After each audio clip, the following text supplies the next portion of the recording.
dapat kahit wala akong binibigay na budget, nagtatrabaho kayo. Sa likod, may gumagawa dyan ng bahay, hiramin nyo yung mga materialis nila. Diyos, hindi kayo madiskarte. Ang sweldo, kailangan nyo sweldo? Oo, ma'am. Kanyang kayo, mukha kayong pera. Dapat nagtatrabaho kayo dito sa bahay ko kahit walang sweldo. Ma'am. Halika nga dito. Halika.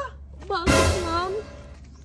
Saan yung kwarto ko dito? Ito? Ayan, ma'am, masters. Ba't ang dumi-dumi dito? Pinabayaan nyo tong site?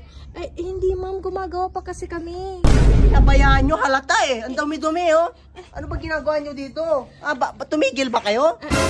Tinigil nyo? Opo. Ba't kayo tumigil? Kasi wala akong budget, ma'am. Wala kang budget. Dapat kahit wala akong binibigay na budget, nagtatrabaho kayo. Wala kaming magagamiting materyales, ma'am. Eh di umiram kayo sa kabila, may gumagawa ng bahay sa kabila.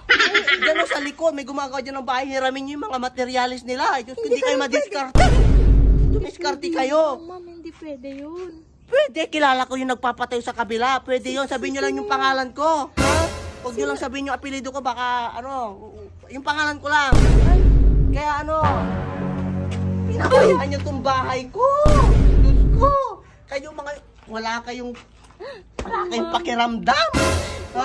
Hindi namin pinabayaan, ma'am. Wala lang kaming mga malagay na mga materyales, ma'am. Bakit wala yung mga workers? Walang nagtatrabaho dito? Anong ginagawa nyo dito? Wala pa nga kasing pang sweldo sa mga workers natin. Ang sweldo? Kailangan nyo sweldo? Oo, ma'am. Kanyang kayo, mukha kayong pera.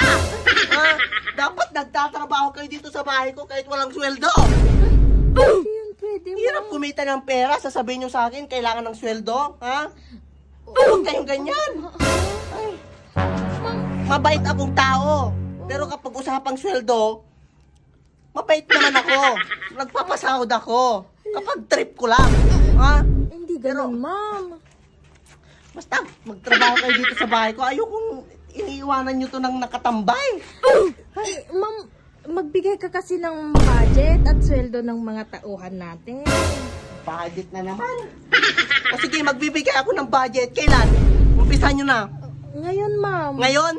Wala pa akong budget ngayon. Pwedeng next month ako magbayad. Pero gumawa pa rin kayo ngayon? Hindi pwede yun, ma'am. Wala akong pambayad din. Wala akong tutubuin yan. Gusto ko matapos na itong bahay ko kahit wala akong binibigay na budget. Ma'am, hindi pwede yun. Hindi kaya, ma'am. Hindi kaya? Ano ba to?